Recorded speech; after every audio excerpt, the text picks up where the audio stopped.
मैंने कहा था,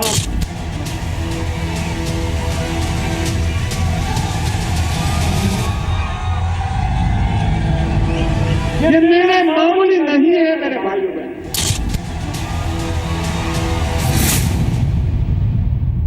बैंक वाले जेल में जा रहे हैं, बड़े बड़े गड्ढे लेकर के भागे हुए लोग जेल जा रहे हैं।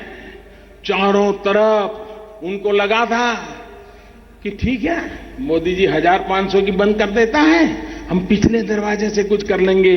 लेकिन उनको मालूम नहीं था मोदी ने पिछले दरवाजे पर भी कैमरे लगाए हुए हैं। ये सब के सब पकड़े जाने वाले, कोई बचने वाला नहीं है। 2 महीना, 3 महीना, 6 महीना, जिन्होंने भी 8 तारीख के बाद नए पाप किए हैं वो तो किसी हालत में बचने वाले नहीं है भाइयों बहनों। उनको सजा भुगतनी पड़ेगी। 125 करोड़ देशवासियों के सपनों को चूर चूर करने का पाप जिन्होंने किया है वो बचने वाले नहीं है। भाइयों बहनों, आपने मुसीबत झेली है, तकलीफ झेली है, अभी भी झेलनी है।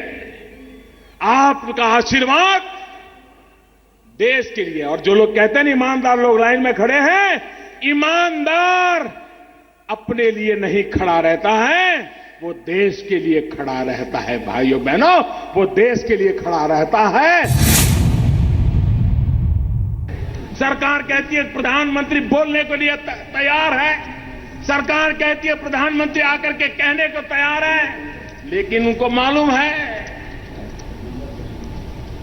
उनका झूठ टिक नहीं पाता है और इसलिए वो चर्चा से भागते रहे हैं। और इसलिए लोकसभा में मुझे नहीं बोलने दिया जाता, मैंने जनसभा में बोलने का रास्ता चुन लिया है।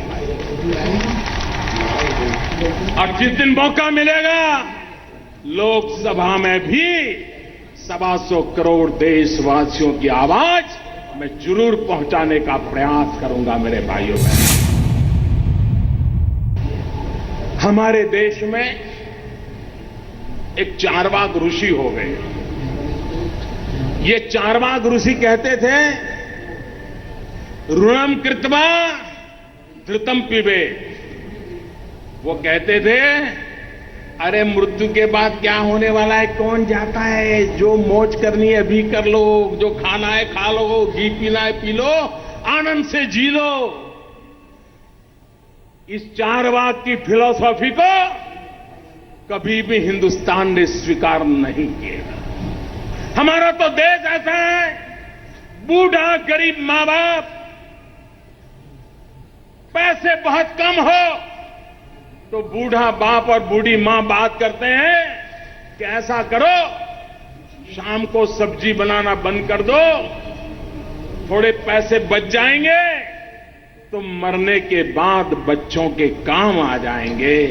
मेरा देश मरने के बाद मेरा क्या होगा ये कभी चिंता नहीं करता है। मेरा देश मेरे बाद की पीढ़ियों का भला क्या हो ये सोचने वाला देश है। मेरा देश स्वार्थी लोगों का देश नहीं है। मेरे देश का चिंतन सुख के लिए, खुद के सुख के लिए जीने वाला नहीं है। मेरा देश का चिंतन भावी पीढ़ियों के सुख के लिए चलने वाला है। ये नए चारवाक लोग जो पैदा हुए हैं, ऋणम कृत्वा धृतम पिबेत, ये जो बातें करने वाले लोग हैं उनको 50 बार सोचना पड़ेगा। मैंने पहले दिन से कहा यह निर्णय मामूली नहीं है मेरे भाइयों बहनों, बहुत मुश्किल बड़ा निर्णय है, कठिन निर्णय है। और मैंने कहा था बहुत तकलीफ पड़ेगी, मैंने कहा था मुसीबत आएगी, और 50 दिन ये तकलीफ होगी ही होगी। और तकलीफ रोजमर्रा थोड़ी बढ़ती भी जाएगी, लेकिन 50 दिन के बाद मैंने हिसाब किताब लगाया है वो एकदम से धीरे धीरे धीरे धीरे करके पहले जैसी स्थिति की तरफ आगे बढ़ेगा। 50 दिन तक ये कठिनाइयां रहने वाली है। मैंने पहले दिन से कहा है यह निर्णय मामूली नहीं है मेरे भाइयों बहनों, बहुत मुश्किल बड़ा निर्णय है, कठिन निर्णय है। और मैंने कहा था बहुत तकलीफ पड़ेगी, मैंने कहा था मुसीबत आएगी, और 50 दिन ये तकलीफ होगी ही होगी, और तकलीफ रोजमर्रा थोड़ी बढ़ती भी जाएगी, लेकिन 50 दिन के बाद मैंने हिसाब किताब लगाया है, वो एकदम से धीरे धीरे धीरे धीरे करके पहले जैसी स्थिति की तरफ आगे बढ़ेगा। 50 दिन तक ये कठिनाइयां रहने वाली है। 8 तारीख के पहले 100 की नोट की कोई कीमत थी क्या? 50 की नोट की कोई कीमत थी क्या? 20 की नोट की कोई कीमत थी क्या? छोटे को कोई पूछता था क्या? हर कोई बड़ों को ही पूछता था 1500, 1500, 1500। 8 तारीख के बाद देश देखिए 100 का मूल्य कैसा बढ़ गया, कैसी ताकत बढ़ गई, उसकी जान आ गई। भाइयों बहनों, जैसे 8 तारीख के पहले बड़ों की पूछ होती थी, 1000 और 500 की ही गिनती गिनी जाती थी, 20, 50, 100 को कोई पूछता नहीं था, छोटे की तरफ कोई देखता नहीं था। 8 तारीख के बाद बड़ों की ओर कोई देखने को तैयार नहीं है, सब छोटे के लिए तैयार हो गए हैं। भाइयों, ये फर्क आया है। और जैसे बड़ी नोट नहीं, छोटी नोट की ताकत बड़ी है, बड़े लोग नहीं, छोटे लोगों की ताकत बढ़ाने के लिए ये बहुत बड़ा फैसला मैंने किया।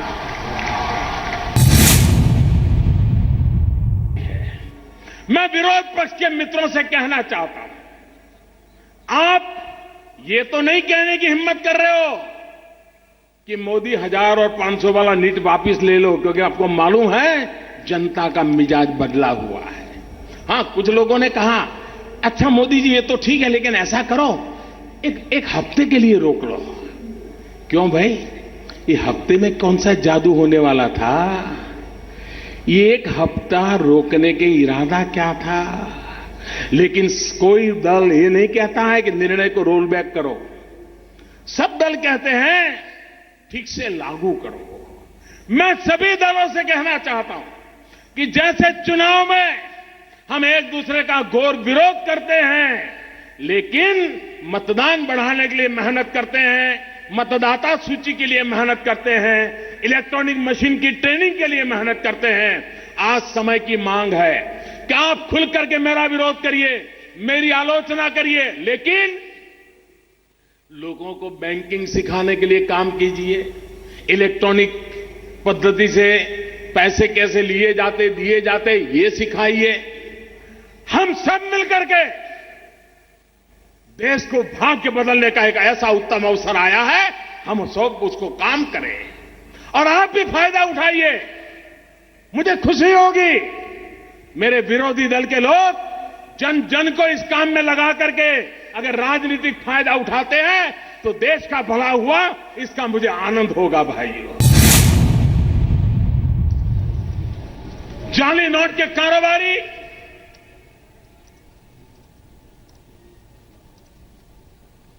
हिंदुस्तान में जितनी हो हल्ला है ना, उससे ज्यादा बाहर है। जाली नोटों के कारोबारियों में बाहर है। नक्सलवाद, सारे नौजवान सरेंडर होकर के वापिस आने लगे हैं। हर किसी को लगता है अब मुख्य धारा में वापिस आना चाहिए। आतंकवादियों को जहां से ताकत मिलती थी, उन रास्तों को रोकने में सफल हुए। ये जाली नोट का कारोबार, उसका मृत्युदंड एक निर्णय से किया है। भाई, मैं आपसे आग्रह करता हूं, मैं देशवासियों से आग्रह करता हूं, मैं मीडिया के मित्रों से विशेष प्रार्थना करना चाहता हूं। मोदी की आलोचना करना आपका हक है, आप जरूर कीजिए। कतार में जो खड़े रहे हैं उनको तकलीफ हो रही है वो आप दिखाते हैं, मुझे कोई शिकायत नहीं है। लेकिन साथ साथ आप ये भी सिखाइए कि अब कतार में खड़े रहने की जरूरत नहीं है। बैंक आपके मोबाइल फोन की कतार में खड़ा हो जाएगा। बैंक वाला आएगा कि मुझे आपके यहां रख लो। वो दिन आ सकते हैं। टेक्नोलॉजी उपलब्ध है, व्यवस्था उपलब्ध है। भाइयों बहनों, अब देश भ्रष्टाचार सहन नहीं करेगा। अब देश जाली नोट सहन नहीं करेगा। अब देश काला धन सहन नहीं करेगा। गरीबों को लूटने का खेल, मध्यम वर्ग को शोषण करने का खेल अब नहीं चलेगा।